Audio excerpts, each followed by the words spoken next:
दोस्तों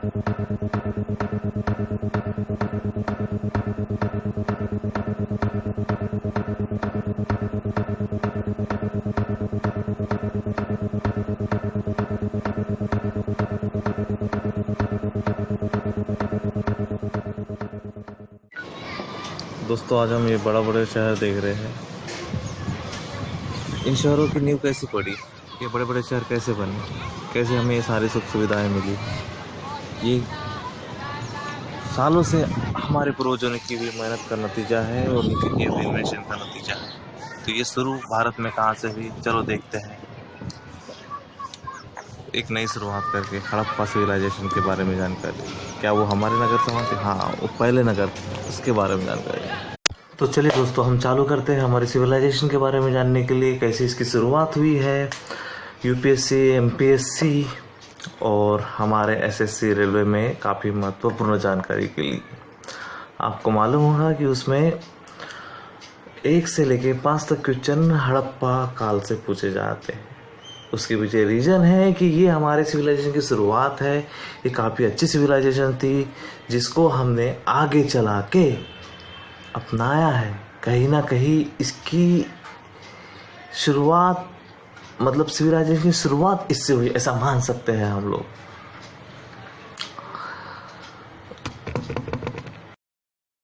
तो चलो दोस्तों चालू करते हैं।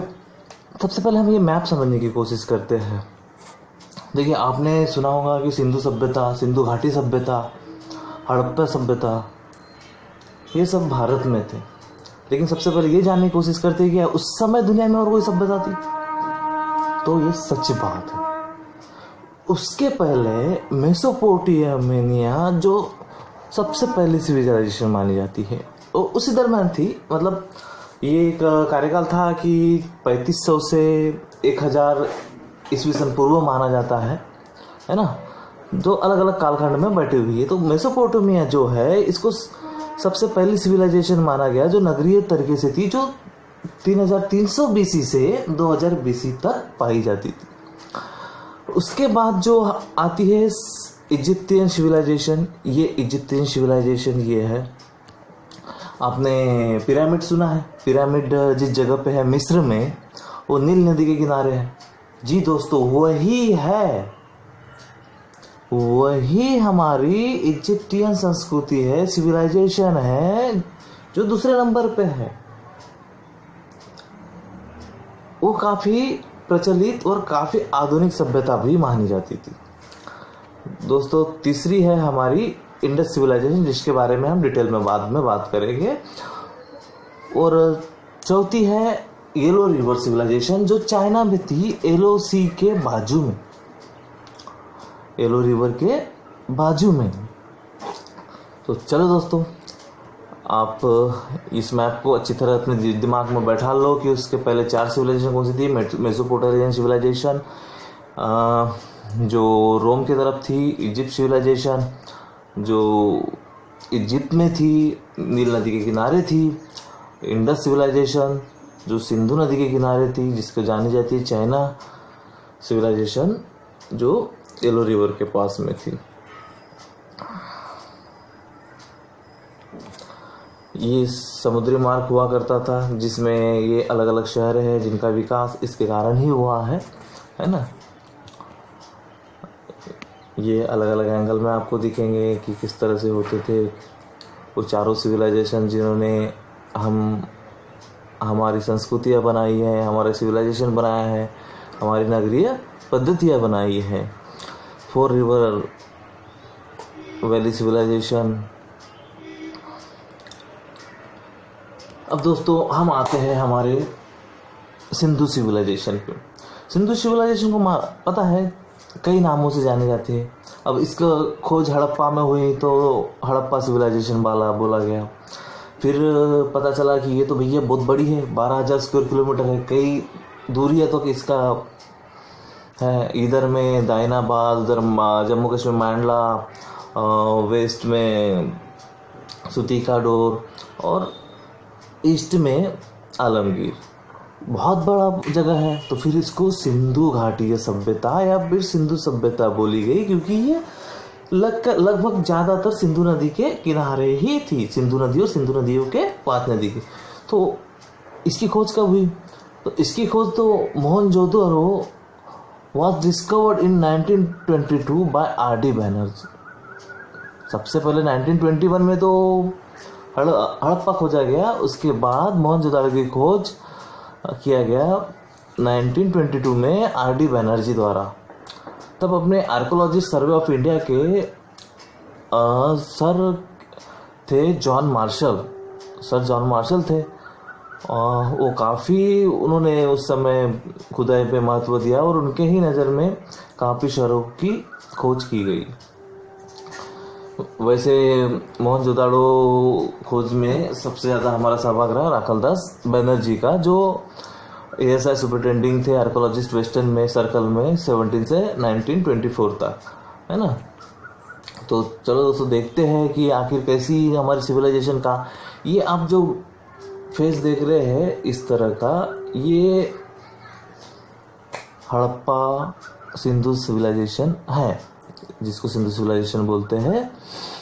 ये इसको गौर से देखिए दोस्तों, मैं ये मैप समझाने के लिए हम लोग पहले इसमें पूरा सिंधु का मैप समझेंगे, सिंधु सिविलाइजेशन कैसी थी ये समझेंगे। ये हम 10 से 15 मिनट का वीडियो बनाने की कोशिश करेंगे। उसके बाद हम 10 मिनट में उसके प्रमुख जगहों के बारे में जानेंगे और उसके 10 मिनट के वीडियो बनाएंगे जिसमें हम प्रमुख क्वेश्चन के बारे में जानेंगे। तो सबसे पहले हम जानते हैं कि सिंधु नदी के जो उपनदियाँ बोली जाती है, 5 नदियाँ जो बड़ी बड़ी है लेकिन उपनदियाँ कहलाती है सिंधु नदी की, जिसके आजू बाजू ही ये सारा विकास हुआ है। सबसे ज़्यादा विकास इंडस नदी के किनारे ही दिख रहा है, लेकिन आप देखिए इधर से सतलज, रावी नदी के किनारे हड़प्पा है, चीनाब, झेलम, काबुल, जो इंडस, ये पूरा का पूरा एरिया जो है ये इंडस सिविलाइजेशन का है। ये जो आलमगीर है ये यूपी में है, ये अपना ईस्टर्न पार्ट्स है। ये लोथल जो है ये गुजरात में है, ये समुद्र में हमारा एक तरीके का जहाज़ों के आवागमन की जगह थी, जिसको हम लोधी कहते हैं या बंदरगाह कहते हैं। उस समय का बंदरगाह है वो, है ना। और ये देखिए ये सुतका कोह जो है ये हमारा ईस्टर्न पार्ट है, मतलब यहाँ से सुतका कोह से आलमगीरपुर तक, है ना। और ये यहाँ नासिक है दोस्तों, ये नासिक के बाजू में दायनमाबाद है जहाँ जो लास्ट था इनका वाला, और यहाँ ऊपर में जम्मू कश्मीर में मांडा है ना। ये पूरे क्षेत्र है दोस्तों। इसमें से सबसे महत्वपूर्ण शहरों को मैं आपको दिखाना चाहता हूँ, ये है हड़प्पा। ये आप थोड़ा और गौर से देखेंगे, हड़प्पा जो है रावी नदी के किनारे है। मोहनजोदड़ो, अभी आपने मूवी तो देखे ही होंगे, सिंधु नदी पे बांध बनाने वगैरह वगैरह की दुनिया भर की बात हुई है, वो मोहनजोदड़ो के पास हुई है। दोस्तों अगर आप ये मैप नहीं समझोगे तो बहुत से, मैंने पाया हो कि ज़्यादातर क्वेश्चन ये मैप से आधारित ही होते हैं। आपको संस्कृति समझनी है आपकी, आपको परीक्षा की पूरी तैयारी करनी है, आपको ये कभी नहीं भूलना है, तो आपको सबसे पहले ये मैप ही समझना होगा, है ना। ये देखिए अगर शहरों को हटा दे तो ये नदियाँ कैसी दिखती है, ये नदियों की ग्रीनरी कैसे दिखती है। अगर नदियों के बाजू में देखा जाए तो ऑटोमेटिकली इतना ग्रीनरी हो जाता है, इतनी खेती के लिए अच्छी जगह हो जाती है। इसलिए सिविलाइजेशन उस समय जो ज़्यादा हुआ था, चाहे वो नील नदी के किनारे हो, चाहे वो सिंधु नदी के किनारे हो, या येलो रिवर चाइना के किनारे हो, वो ज़्यादातर रिवरेशन बोलते हैं। उस समय के सिविलाइजेशन को रिवर सिविलाइजेशन भी बोला जाता है ना। चलो आगे चलते हैं दोस्तों। ये जो रेड्स किया हुआ है ये इम्पोर्टेंट शहर है, ये मोहनजोदड़ो, हड़प्पा, गनवेरीवाला, राखीगढ़ी, है ना। तो दोस्तों आप, मैं बार बार कह रहा हूँ, आप मैप को अच्छे से देख लो, मैप को समझ लो, यही आपके आधे प्रश्नों का उत्तर रहेगा। अगर आप ये समझ लेते हो तो फिर हम लोग जो सेकंड पार्ट्स करने वाला है 10 मिनट का, उस पार्ट्स में जो हम इम्पोर्टेंट थिंग दिखाने वाले हैं उसमें शहरों को दिखा नहीं पाएंगे, तो शहर आप अभी देख लो, है ना। अब ये मैप से दोस्तों, इसमें मैं आपको दायना ये जो महाराष्ट्र दिखा रहा है, ये जो नीचे के 2 छोटे बिंदु दिख रहे हैं, ये 2 छोटे बिंदु दिख रहे हैं, यहाँ दायमाबाद है ये सबसे साउथर्न पार्ट्स है अपना, जिसमें ये हमेशा पूछा भी गया है कि हमारा साउथर्न पार्ट सिंधु का कौन सा था, नॉर्थ पार्ट कौन सा था, ईस्टर्न पार्ट कौन सा था, वेस्टर्न पार्ट कौन सा था। तो दोस्तों आप ये अभी कभी नहीं भूलोगे, मैं बता रहा हूँ। ये मांडा दिखाता हूँ आपको, हम नॉर्थ से चालू करते हैं। ये मांडा को सबसे नॉर्थ पार्ट सिंधु सभ्यता का कहा जाता है, सिंधु सिविलाइजेशन का कहा जाता है। तो आलमगीरपुर, ये जो आलमगीरपुर है इसको ईस्ट, नॉर्थ पार्ट किसको, ये मांडा को कहा जाता है, जो जम्मू कश्मीर में है। आलमगीरपुर ये रहा आपका ईस्टर्न पार्ट में, जबकि आपने भी दोस्तों दाइमाबाद महाराष्ट्र में ये 2 डॉट्स के पास देखा है, और सुतकारो इधर में है ईस्टर्न पार्ट में, वेस्टर्न पार्ट में। सॉरी अगर कुछ कंफ्यूजिंग में हो, कुछ मैं आपको पूरी तरह सिखाने की कोशिश कर रहा हूँ, समझाने की कोशिश कर रहा हूँ, उसके चक्कर में हो सकता है कुछ गलतियाँ हो, तो कृपया उसको समझ लीजिए। लेकिन क्वेश्चन में गलती नहीं होगी, उसमें मैं पूरी हिदायत रखूँगा, उसको काट दूंगा अगर कुछ गलतियाँ हो जाएंगी तो, ठीक है। ये हमारे मेन शहर है दोस्तों। इसको आप ये जो ग्रीन पट्टा दिख रहा है ना दोस्तों, ये पूरे 5 नदियों का पट्टा है। ओरिजिनली अगर आप ऊपर से व्यू देखोगे तो ये सिविलाइजेशन इसीलिए यहाँ पे हुआ है, ये हमारा महत्वपूर्ण है। और ये जो रूट्स दिख रहे हैं, ये जो एरोज दिख रहे हैं, उस समय जो इंटरनेशनल ट्रेडिंग होती थी, उस समय जो व्यापार होता था, ये दिखा रहा है। तो इस तरह का इंडस सिविलाइजेशन दिखता है ना। तो इसके बाद हम जो सेकंड पार्ट्स देख रहे हैं दोस्तों 10 मार्क का, इनमें कौन कौन से शहर थे, कौन कौन से शहर में क्या क्या महत्वपूर्ण था, कि वो नगरीय सभ्यता कैसी थी, उसके बारे में पूरी डिटेल जानेंगे। दोस्तों हमने पहले इसमें देखा कि सिंधु सभ्यता का मैप कैसा है, वो कौन से एरिया में हुई, जो रिवर रिवोल्यूशन बोलते हैं, जिसमें 4 पार्ट्स थे, एक मेसोपोटामिया, एक इजिप्ट संस्कृति, एक येलो रिवर संस्कृति और सिंधु सभ्यता अपनी थी। अब मैं इसमें अपनी सिंधु सभ्यता के इम्पोर्टेंट्स बताऊंगा जो परीक्षाओं में पूछी जाती है ना। मैं वादा करता हूँ आपसे कि आप ये समझने के बाद आपका 80% कवर हो जाएगा। बाकी तो आखिर जीके एग्ज़ाम है, कुछ भी पूछ सकता है ना। तो अभी तक पूछे हुए एग्ज़ाम्स का मैंने कुछ इम्पोर्टेंस निकाला हूँ, और मेरे भी 10 सालों का एक्सपीरियंस निकाला हूँ जिससे इम्पोर्टेंस पूछा जाता है। तो मैं शरद सहारे आपको फिर से वेलकम करता हूँ। और दोस्तों सिंधु सभ्यता ये भारत की प्रथम सभ्यता थी, जिसको हम इंडस सिविलाइजेशन के नाम से भी जानते हैं, सिंधु घाटी सभ्यता के नाम से भी जानते हैं। क्या आप जानते हैं हड़प्पा निवासी फिनिशिया के मूल निवासी थे? नहीं ना, परीक्षा में भी नहीं पूछा है। लेकिन इतनी इंपॉर्टेंट थिंग जब मेरे को ढूंढते हुए पता चली एनसीईआरटी की बुक्स में, तब मैंने सोचा कि ये क्वेश्चन तो कभी ना कभी पूछ सकता है। तो आप भी ध्यान में रखिए, हड़प्पा निवासी फिनिशिया के मूल निवासी थे। ये मैं नहीं कह रहा हूँ, एनसीईआरटी की बुक्स कह रही है। ओके। हाँ, और दूसरी बात, हड़प्पा निवासी जो फिनिशिया के निवासी थे ये बुक कह रही है, लेकिन कई लोगों का मानना ये भी कह रहा है कि वो द्रविडियन थे। द्रविडियन जो अभी साउथ में दिखते हैं आपको, असल में आधे से ज़्यादा भारत द्रविडियन पब्लिक का ही है जो वहाँ थे, ऐसे माना जाता है। अब आप बहुत सी चीज़ें मैं आपके ऊपर छोड़ता हूँ कि आप उसका आंसर क्या निकालते हैं, क्योंकि ये हिस्ट्री है, बहुत पुरानी है, अलग अलग कंक्लूजन्स है। फिर भी आप ऑप्शनल अपने विचार से मारिए, है ना। ज़्यादातर फिनिशिया या फिर द्रविडियन, दोनों में से एक को आप लगा दीजिए। हड़प्पा शहर, जिसको सबसे पहले 1921 में खोज की गई थी, रावी नदी के किनारे स्थित है। हड़प्पा शहर कहाँ है? रावी नदी के किनारे। अब दोस्तों मोहनजोदड़ो अभी तो मूवी भी आई थी मोहनजोदड़ो, तो बहुत सी बातें आपको समझ में आ गई होंगी, क्योंकि उन्होंने लोकेशन के द्वारा ही समझ गई कितनी बड़ी बड़ी सड़कें थी, कैसा लोकेशन था, दरवाजे किधर खुलते थे, उधर मंदिर था, पुजारी था, इस तरह की बातें। लेकिन मंदिर के अभी तक कोई सबूत नहीं मिला, पुजारी का सिर जरूर मिला है।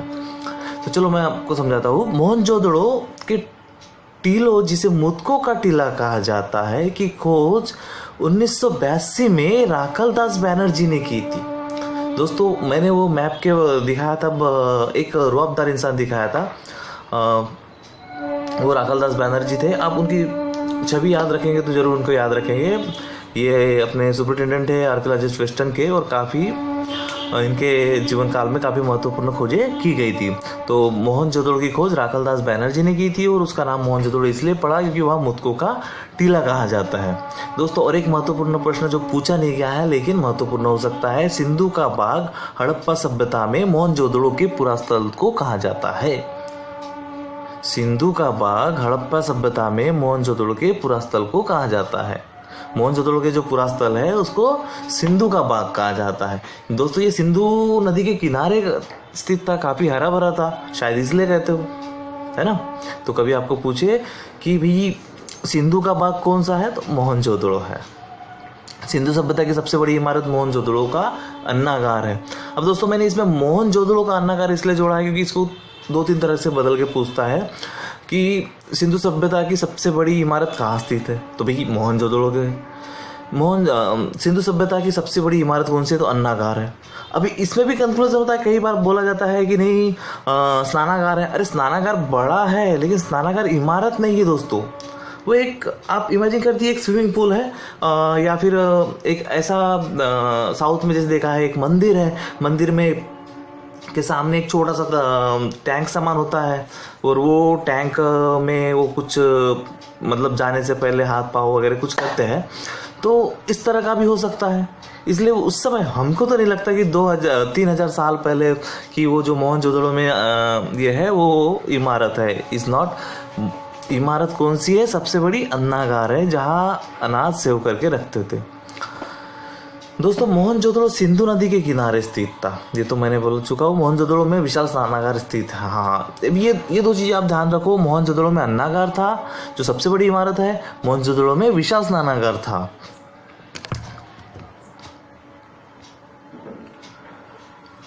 दोस्तों, मोहनजोदड़ो से नर्तकी के कांस्य की मूर्ति मिली है।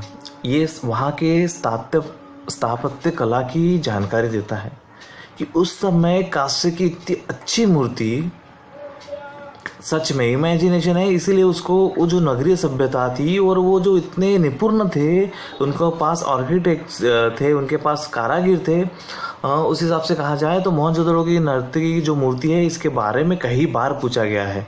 और दोस्तों, इसमें जो कांस्य शब्द का यूज किया गया है तो उसमें मैं आपको बता दूं, कांस्य, गोल्ड, सिल्वर, ब्रॉन्ज, इनकी जानकारी उनको थी, लेकिन आयरन की जानकारी नहीं थी। उनको तलवार की जानकारी नहीं थी, मतलब हिंसा में बहुत कम थी, ये माना जा सकता है। क्योंकि तलवार की खोज तो वैदिक संस्कृति में हुई है।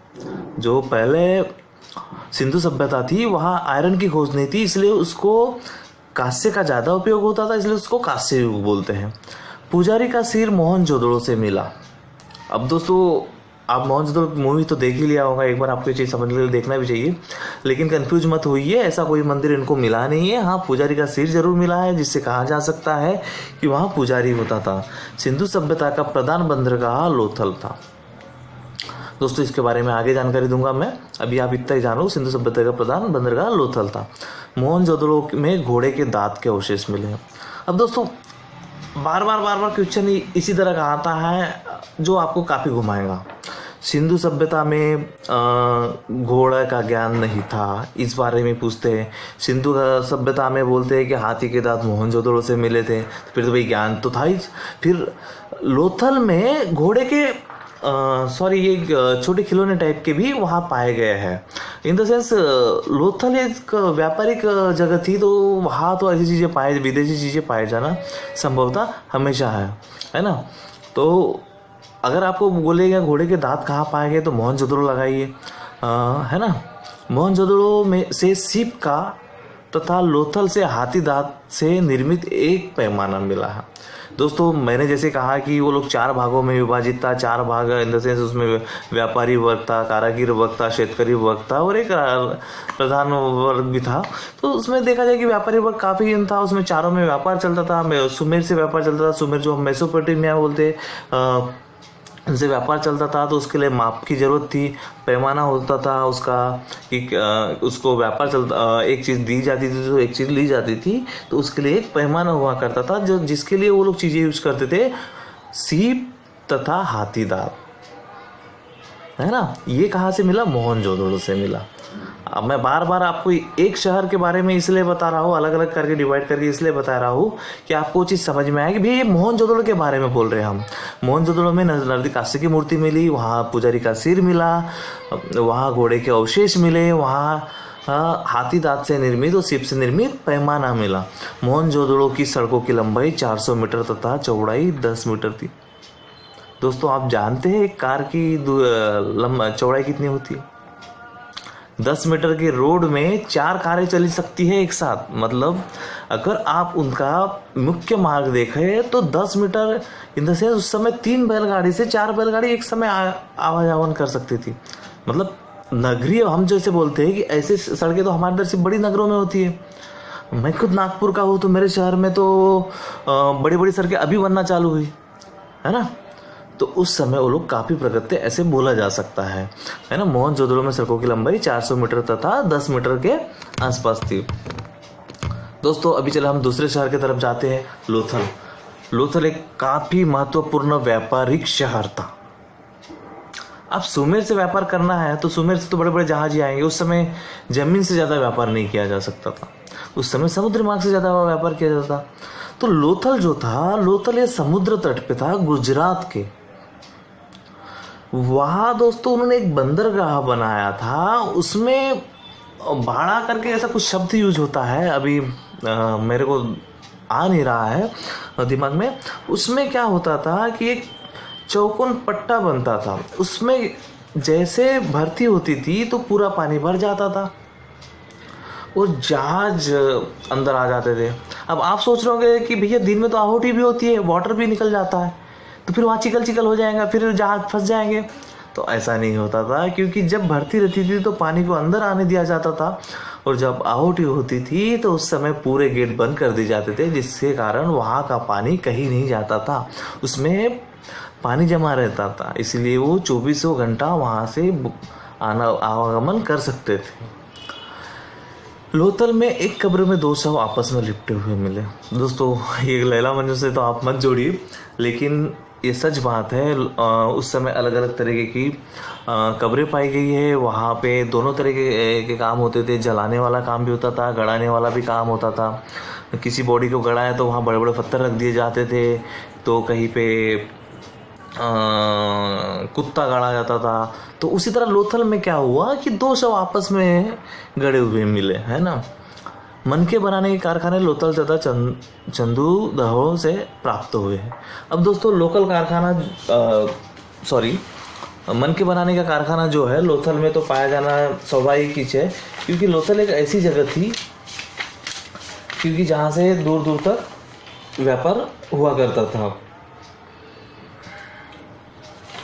है ना। तो कारखाने के बारे में अगर जब भी आपको ज़्यादातर पूछे तो मोहनजोदड़ो, लोथल, चंदूदहो इनके बारे में बोला जा सकता है। अब चंदूदहो क्या था, ये सिंधु नदी के किनारे बसा था, तो इसमें भी शायद उस समय जहाज़ों से आवागमन शायद होता होगा, मुझे इसके बारे में तो जानकारी नहीं है। लोथल में घोड़े की लघु मूर्तियाँ के अवशेष मिले। अब तो मैंने अभी थोड़ी देर पहले पढ़ा कि हमने मोहनजोदड़ो में दांत के अवशेष मिले, यहाँ घोड़े की लघु मूर्तियों के अवशेष मिले। मतलब और दूसरी तरफ क्वेश्चन पूछता है जिसमें मुझे 2009 में कहा गया था और जिसका आंसर कीट आई थी, उसमें कहा गया था कि घोड़े के बारे में उनकी जानकारी नहीं थी। अभी अब घोड़े के बारे में जानकारी थी तभी तो लघु मूर्तियाँ थी, तभी तो घोड़े के दांत वहाँ मोहनजोदड़ो में मिले, है ना। अब कंफ्यूज मत होइए, मोहनजोदड़ो में घोड़े के दांत मिले, लोथल में घोड़े की लघु मूर्तियों के अवशेष मिले। कालीबंगा से जुते हुए खेत का साक्ष्य मिला। अब दोस्तों प्रमुख व्यवसाय कभी आपको पूछा जाए, जबकि वो व्यापार बहुत करते थे लेकिन प्रमुख व्यवसाय तो खेती ही था, है ना। तो अगर कभी भी आपको पूछा जाए कि प्रमुख व्यवसाय कौन सा था तो खेती था। कालीबंगा से जुते हुए खेत का साक्ष्य मिला है ना। वैसे कालीबंगा में भी इसको पढ़ेंगे हम। लोथल की खुदाई 1957 से 58 में रंगनाथ राव ने कराई। दोस्तों आप थोड़ा सा इनके ईस्वी सन की तरफ ध्यान दीजिए। हड़प्पा, मोहनजोदड़ो, ज़्यादातर पाकिस्तान में खुदाई स्वतंत्र पूर्व हुई, लेकिन स्वतंत्रता के बाद यही इंटरेस्ट फैक्ट आया कि इंडिया में खुदाई करना। तो उस समय ज़्यादातर खुदाई तो गुजरात में हुई, लेकिन गुजरात, राजस्थान, हरियाणा, पंजाब में भी और यूपी में भी इनके अलग अलग जगह मिले हैं, तो लोथल की खुदाई भारत में 1957 से 58 में कराई गई। लोथल से चावन के प्रमाण के साक्ष्य मिले। कालीबंगा और लोथल में हवन कुंड के साक्ष्य मिला। अब हवन कुंड तो आपको बताने की जरूरत नहीं है, भारत में सबको हवन कुंड के बारे में पता है। ये भी सवाल पूछता है कि हवन कुंड कहाँ से मिला। हवन कुंड कालीबंगा और लोथल में होने के साक्ष्य मिले हैं।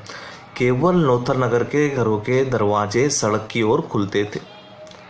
अब दोस्तों ये बहुत ही महत्वपूर्ण बात है कि भैया घरों के दरवाजे तो वहाँ हमेशा पीछे से खुलते थे।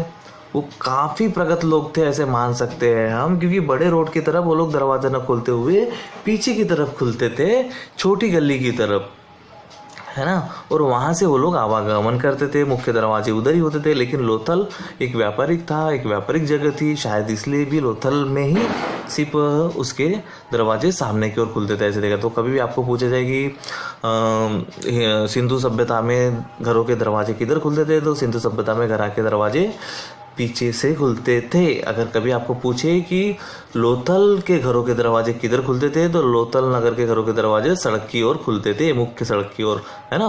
मतलब पूरे सिंधु सभ्यता में अलग और लोथल में अलग, है ना। चलो सर अभी कालीबंगा की तरफ चलते हैं। कालीबंगा की खुदाई स्वतंत्रता के बाद ही हुई है। ये 1953 में बीबी लाल और बीबी थापर द्वारा कराई गई। देखो दोस्तों, पहले तो एक अंग्रेज मिलर के साथ में हुई, लेकिन बाद में ज़्यादातर खुदाई भारत में स्वतंत्रता के बाद ही हुआ है ना। सिंधु सभ्यता में कालीबंगा से नक्शेदार ईंटों से प्रयुक्त होने का प्रमाण मिलता है। सिंधु सभ्यता में कालीबंगा से नक्शीदार ईंटों के प्रयुक्त होने का प्रमाण मिलता है।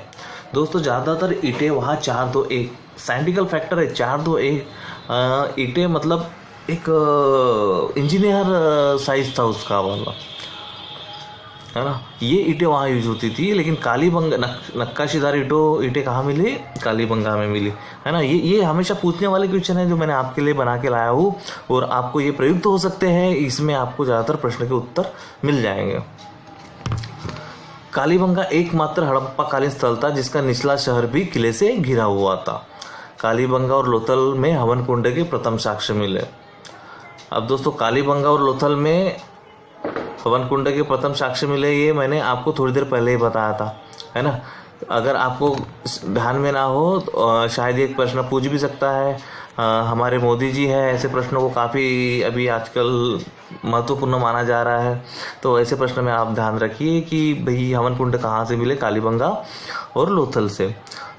रोपड़ की खुदाई 1953-56 में यज्ञ दत्त शर्मा ने कराई थी।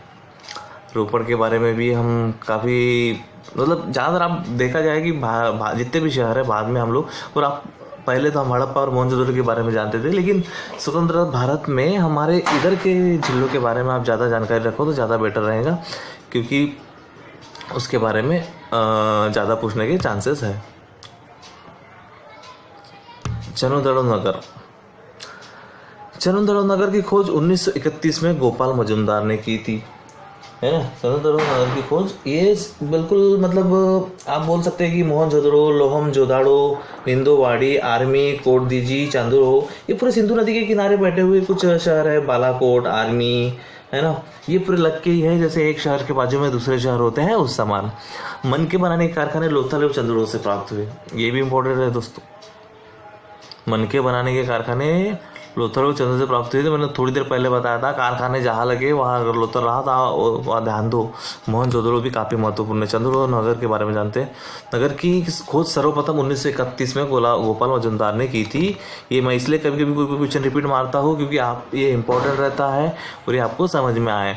बनवाली की खुदाई 1953 में बीबी लाल और बीबी के थापर द्वारा कराई गई थी, है ना। बनवाली की खुदाई 1953 में बीबी लाल और बीबी के थापर द्वारा कराई गई थी। ज़्यादातर दोस्तों अगर आप भारतीय शहरों के बारे में अगर आपको पूछे कि इसकी खुदाई कब की गई थी, तो आप स्वतंत्रता के बाद के कालखंड में मार लीजिए, क्योंकि भारत की खुदाई ज़्यादातर स्वतंत्रता के बाद में ही हुई है और हमने अच्छा उसके बारे में किया है। फिर भी अगर 12,000 स्क्वायर किलोमीटर की खुदाई के बारे में जाने तो हमने आज तक 5% भी खुदाई नहीं की है। सुरकोटदा दोस्तों ये हमारा वेस्टर्न पार्ट है की खोज 1927 में आयरनस्टाइन ने की थी। सुरकोटदा ये है अपना वेस्टर्न पार्ट है, 1927 में आयरनस्टाइन ने की थी। रंगपुरा। दोस्तों रंगपुरा की खुदाई 1951 से 53 माधव स्वरूप वत्स और BL राव ने कराई थी। रंगपुरा भी ये भी गुजरात में ही है, ये लोथल के जस्ट नीचे पड़ता है। तो आप अगर इसको मैपिंग में देखा जाए तो बस आप दिमाग में भर लो कि क्योंकि बहुत से सारे अपनी याद नहीं रखते लेकिन उसके आजू बाजू याद रख सकते हैं। तो बिल्कुल लोथल के थोड़ा सा नीचे रंगपुरा था, आप उसके बारे में सकते हैं। मेहरगढ़। दोस्तों मेहरगढ़ से भारत में कृषि का प्राचीन साक्ष्य मिला था। दोस्तों मैं इसमें महत्व बताना चाहता हूँ कि आपने अभी बलूचिस्तान के बारे में बहुत सुना। प्रधानमंत्री ने बलूचिस्तान आज़ाद की बात की है कई बार। तो आप मेहरगढ़ बलूचिस्तान में है। और दोस्तों हड़प्पा संस्कृति की शुरुआत भी शायद मेहरगढ़ से हुई है, ऐसा बोला जाता है। मेहरगढ़ ही है जिसमें हड़प्पा संस्कृति के बारे में जानने वाले ज़्यादातर लोग मेहरगढ़ में खोज करते हैं, है ना। तो मेहरगढ़ के बारे में हम ज़्यादा नहीं बात करेंगे, लेकिन फिर भी तांबे उम्बे के सर्वपुरातन वहाँ से मेहरगढ़ से बात किया। बलूचिस्तान में एरिया में है, ये पाकिस्तान में है ना। बनवाली के बारे में बात होती है। अब हम उसके कुछ महत्वपूर्ण बातें पे जाते हैं। सिंधु संस्कृति सबसे महत्वपूर्ण, क्योंकि अगर ज़्यादा बड़ा वीडियो बनेगा तो मैं नहीं चाहता कि आपको ज़्यादा परेशानी हो, मैं इसलिए थोड़ा स्पीड में समझाने की कोशिश कर रहा हूँ, लेकिन महत्वपूर्ण ही बातों की मैं दौर कर रहा हूँ। और मैं नेक्स्ट वीडियो में जो बात करूँगा वो जो क्वेश्चन पूछते हैं उसके बारे में बात करूँगा, लेकिन ये क्वेश्चन आए हुए ज़्यादातर है इसमें। सिंधु सभ्यता को वर्तमान में हड़प्पा सभ्यता कहा जाता है। मैंने कहा सिंधु सभ्यता, सिंधु घाटी सभ्यता, हड़प्पा सभ्यता, इंडस वैली सिविलाइजेशन, यह सब सिंधु सभ्यता के ही अलग अलग नाम है। हड़प्पा सभ्यता में ऋग्वेद में हरियूपिया कहा जाता है। ये हमेशा पूछता है हड़प्पा सभ्यता में को ऋग्वेद में हरियूपिया कहा जाता है। हड़प्पा सभ्यता को दोस्तों ऋग्वेद में हरियूपिया कहा जाता है। अब कैसा, मैं थोड़ा स्पीड से आपका डाटा बचाने चक्कर में थोड़ा जल्द बातें कर रहा हूँ, हो सकता है कि कुछ मेरे शब्द आ जाए उसमें। हड़प्पा सभ्यता के संपूर्ण क्षेत्र का आकार त्रिभुजाकार था।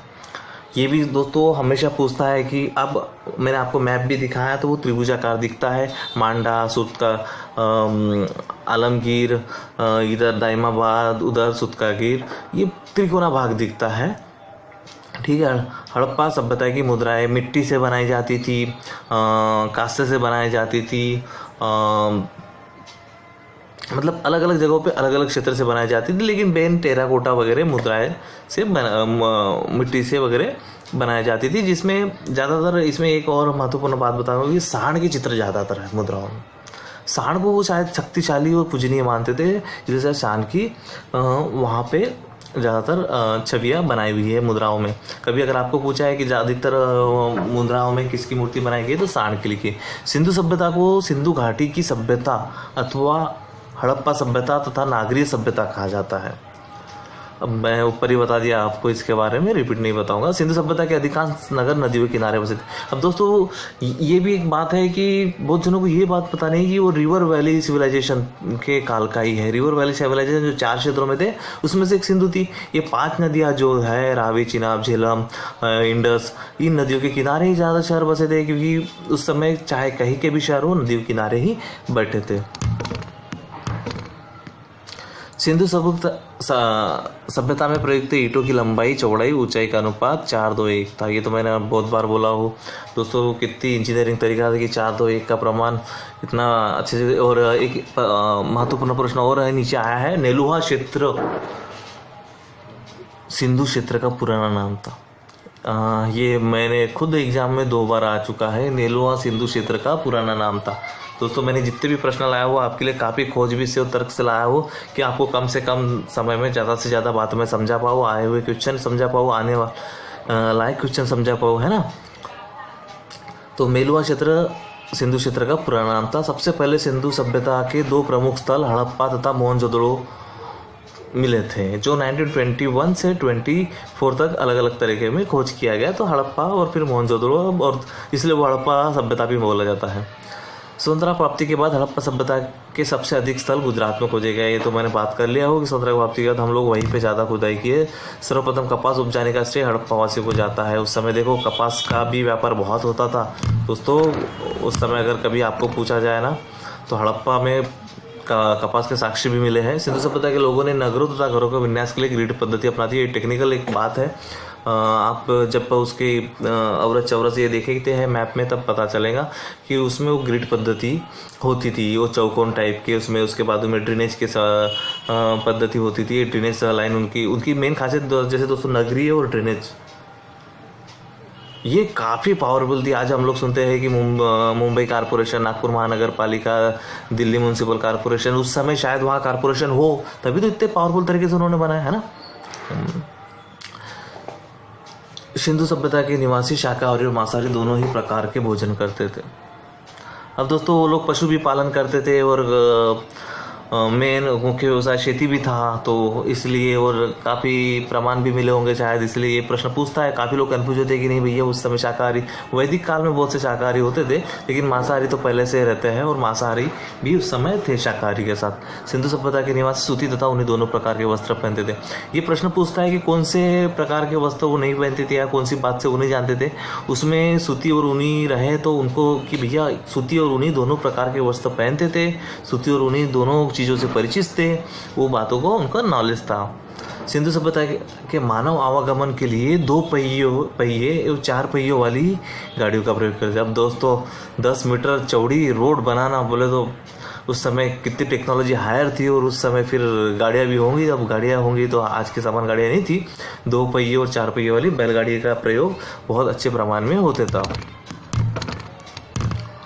सिंधुवासी बैल को शक्ति का प्रतीक मानते थे। मैंने ये भी कह चुका कि ज़्यादातर मुद्रा में बैल का ही वो लोग चित्र निकाला हुआ है ना, तो वो बैल को शक्ति का प्रतीक मानते थे। सिंधु सभ्यता के लोग काले रंग से डिजाइन किए हुए लाल मिट्टी के बर्तन बनाते थे। इसके बारे में दोस्तों कई बार पूछा है कि टेराकोटा टाइप की मिट्टी, लाल मिट्टी, उस समय उनके बर्तन भी देखो तो मैं इसमें 1-2 चित्र डालने की कोशिश करूँगा, है ना। लेकिन सिंधु सभ्यता के लोग काले रंग से डिजाइन किए हुए लाल मिट्टी के बर्तन बनाते थे। सिंधु सभ्यता के लोग तलवार से परिचित नहीं थे, काफ़ी शांतिप्रिय लोग थे। शायद तलवार की खोज तो बाद में हुई, इसलिए तो बुद्ध भगवान और महावीर की ज़रूरत पड़ी, है ना। और काफ़ी त्रस्त हुई थी तो तलवार की खोज बाद में ही हुई है ना। उसके पहले वो तलवार की खोज नहीं थी, इसलिए वो उतनी राजेशाही प्रमाण नहीं थी। सुमेर वो मेसोपोटामिया की तरफ थी, वो भी ज़्यादातर कांस्य का ही वहाँ पर उपयोग करते थे और कोई भी प्रमाण लोहे का वहाँ नहीं मिला है। सिंधु सभ्यता में पर्दा प्रथा तथा वेश्यावृत्ति सैदो सभ्यता से में प्रचलित थी। अब कैसा है पर्दा प्रथा और वेश्यावृत्ति? वेश्यावृत्ति एक ऐसा बिजनेस है दोस्तों जहाँ बड़े बड़े शहर होते हैं वही होता है, तो वेश्यावृत्ति वहाँ प्रचलित थी ऐसे बोला जा सकता है। सिंधु सभ्यता के निवासी मनोरंजन के लिए शतरंज, संगीत, नृत्य तथा जुआ आदि खेलते थे। अब दोस्तों सिंधु सभ्यता के निवासी मनोरंजन तो करते ही थे। अब मनोरंजन तो कोई भी करता है, लेकिन ये पूछता है कि क्या क्या मनोरंजन में उपयोग करते। तो शतरंज उस समय का है, ये बात भी वहाँ से पता चलती है। संगीत भी उस समय था, नृत्य भी था और जुआ आदि भी खेलते थे। जुआ एक चौफेल टाइप का होता था जिसमें 2 लाइनें होती थी और उसमें वो गोटी फेंकते थे। ज़्यादा शकुनी मामा के को आप देख सकते हो महाभारत में, उस टाइप का उस समय होता था। सिंधु सभ्यता के निवासी मातृ देवी और शिवलिंग की उपासना करते थे। दोस्तों इसको बस आप रट्टा कर लो, बिल्कुल किसी की मत सुनो। सिंधु सभ्यता के निवासी मातृ देवी और शिवलिंग की उपासना किया करते थे। मातृ देवी एक देवी की मूर्ति थी जिसको पूजा कर, अपने ये पिक्चर भी देखा होगा मोहनजोदड़ो, उसमें भी वो मूर्ति दिखाया था, वो ओरिजिनल है। मातु देवी वैसी हुआ करती थी और शिवलिंग की भी वो लोग उपासना करते थे, इसके भी पक्के प्रमाण मिले हैं। तो ये हमेशा पूछता है सिंधु सभ्यता के निवासी मातु देवी और शिवलिंग की उपासना करते थे। सिंधु सभ्यता के लोग धरती की उर्वरकता की देवी मानकर उपासना करते थे। मतलब भाई पोंगल से लेके पोला आज तक मनाते आ रहे, उस समय भी शायद इस तरह का हो, उस धरती को पूजा करते थे वो लोग, क्योंकि एग्रीकल्चर लोग थे, है ना। वृक्ष पूजा और शिव पूजा के प्रचलन के साक्ष्य भी सिंधु सभ्यता से मिलते हैं। देखो दोस्तों, शिव पूजा जो शिवलिंग पूजा उस समय तो मिलती थी, वृक्ष पूजा के भी प्रमाण वहाँ मिले हैं। मतलब और एक बात तो आपको और जाननी चाहिए कि उस समय जो कहीं हाथ को बांधने वाले ब्रेसलेट टाइप के नहीं होते हैं क्या, जिसमें वो नज़र नहीं लगने के लिए वगैरह, उस समय भी वो होते थे। मतलब उस समय से भी देवी देवता जादू टोना शायद होता था।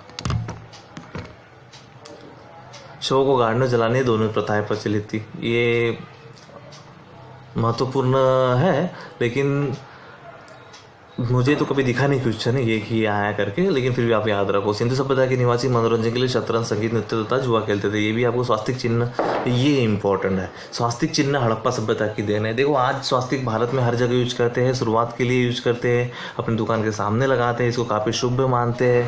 तो स्वास्तिक चिन्ह कहाँ से चालू हुआ? हड़प्पा से चालू हुआ। शतरंज कब से चालू हुआ? हड़प्पा से चालू था, मतलब वो पहले से जानकारी थी। पशुओं में कुबड़ वाला सांड इस सभ्यता के लोगों के लिए विशेष पूजनीय था। देखो दोस्तों, मैंने बोला कि बैल, सांड, इसके चित्र उनके मुद्राओं पे था, है ना। तो पशुओं के कुबड़ वाला सांड इस सभ्यता के लिए विशेष पूजनीय था, इसको ध्यान में रखिए।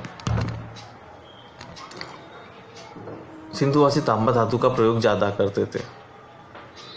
सिंधुवासी को लोहा धातु का ज्ञान नहीं था। ये मैं बार बार कह रहा हूँ, सिंधुवासी को लोहा धातु का ज्ञान नहीं था। घरों के दरवाजे और खिड़कियां सड़क की ओर न खुलकर पिछवाड़े की ओर खुलते थे। सिर्फ लोथल में ही सामने की ओर खुलते थे, बाकी सब पीछे से ओर खुलते थे। आप ध्यान में रखो, हड़प्पा सिविलाइजेशन, सिंधु सिविलाइजेशन में घरों के दरवाजे पीछे की ओर खुलते थे, सिर्फ लोथल में ही सामने की ओर खुलते थे। सिंधुवासी मिठास के लिए शहद का यूज करते थे। बहुत अच्छी जगह है मिठाई उस समय, शायद इसलिए शुगर की बीमारी वगैरह नहीं होगी। चलो ठीक है। सिंधुवासी का प्रमुख पेशा कृषि तथा पशुपालन था। अब देखो, व्यापार तो विदेशों से भी चलता था उनका, लेकिन प्रमुख व्यवसाय कृषि। अभी ये बहुत इंपॉर्टेंट चीज़ है दोस्तों। कई लोग कन्फ्यूज बोलते हैं कि नहीं भैया वो नगरीय सभ्यता थी, वो व्यापार करते थे। भाई नहीं, कृषि पशुपालन उनका प्रमुख था। हड़प्पा निवासी सुमेर देश से व्यापार करते थे। सुमेर देश मेसोपोटामिया है, जिससे उनका ज़्यादातर व्यापार होता था। ये ब पे है कुछ तो भी जगह, उसको सुमेर बोलते शायद। अभी सॉरी, मैं उसके बारे में अभी मेरे दिमाग में आ नहीं रहा है। सिंधु सभ्यता के विनाश के लिए बाढ़, सूखा, विदेशी आक्रमण जिम्मेदार। अब सिंधु सभ्यता भैया कैसी बंद हुई? क्या हुआ था सिंधु सभ्यता को? हैं क्यों वो बंद हुई? तो उसके लिए अलग अलग तर्क लगाया गया। उसमें कहा गया कि नहीं भैया वो नदी को बहुत ज़्यादा बाढ़ आ गया होगा, नहीं भैया वो सूखा हो गया होगा तो वो नीचे आए हुए होंगे लोग। अब कैसा है, द्रविडियन जो फिनीलिया के आए हुए लोग बोला था मैंने, वैसे ही कई लोग कहते नहीं वो द्रविडियन लोग थे। अब जो साउथ में पाए जाते हैं और आधे भारत के तबके में पाए जाते हैं, नर्मदा के नीचे तक पाए जाते हैं, तो भाई वहाँ सूखा हो गया होगा तो वो लोग नीचे आ गए होंगे, जगह बदल दी होंगी, या फिर नदी का प्रवाह जाता होगा, है ना। तो इसलिए कहा जाता है कि बीच सूखा हुआ होगा। विदेशी आक्रमण, अब जैसे आर्य का आक्रमण हुआ करता था, आर्य में ने उस समय वैदिक सभ्यता लाया, तो हो सकता है कि उनके आक्रमण के कारण भी वो नीचे नीचे चले गए हो साउथ में, इसलिए वो कई बार कहते हैं कि वो द्रविडियन लोग थे करके, है ना। तो द्रविडियन का उनसे इसलिए लिंक जोड़ा जाता है कि नहीं वो फिनी नहीं थे, वो द्रविडियन थे। प्रथम बार कांस्य का प्रयोग कारण इसे कांस्य सभ्यता भी कहा जाता है। कांस्य का प्रयोग वहाँ प्रथम बार किया गया था, इसलिए इसे कांस्य युग भी कहा जाता है। देखो वहाँ मिट्टी से, तांबे से, कांसे से मुद्राएं बनाई जाती थी, लेकिन मिट्टी से भी ज़्यादा मुद्राएं बनाई जाती थी। हड़प्पा मुद्राएं आयताकार थी, जिसपे सांड बैल की चित्र हुआ करते थे। अधिकतर हड़प्पा की मोहर पर सांड का चित्र बना हुआ है। अब दोस्तों मैं दूसरी बार इसके बाद वाला जो हम लोग लिखेंगे, जो आए हुए प्रश्न है उसको ऑप्शनल लेवल में देखेंगे, लेकिन उसका मैं अलग बनाऊंगा। लेकिन इस वीडियो के बाद आप मेरे को वैदिक कालखंड भी देख सकते हैं, बुद्ध कालखंड भी देख सकते हैं ना। तो मैं आपके लिए पूरा इतिहास लाऊंगा आज तक का, है ना। तो मेरे चैनल को आप सब्सक्राइब कीजिए, हाँ। और कुछ आपको सवाल है तो कमेंट्स करिए, उसके मैं बिल्कुल जवाब दूंगा। और आप किसी चीज़ को समझना चाहते हैं तो मेरे को उसके बारे में कमेंट्स करिए, मैं उसका वीडियो जल्दी बनाऊंगा। नहीं तो मैं हड़प्पा से चालू किया हूँ तो वैसे ही आज तक की वीडियो बनाऊंगा। और मैं सरकारी सर्वेंट होने के कारण मैं शनिवार रविवार ही आपकी हेल्प कर पाऊँगा। धन्यवाद मेरा इतना बातें सुनने के लिए, बहुत बहुत मैं शरद सहारे आपका हार्दिक आभार। तो और बिल्कुल प्लीज़ अगला वीडियो देखने के पहले सब्सक्राइब कीजिए।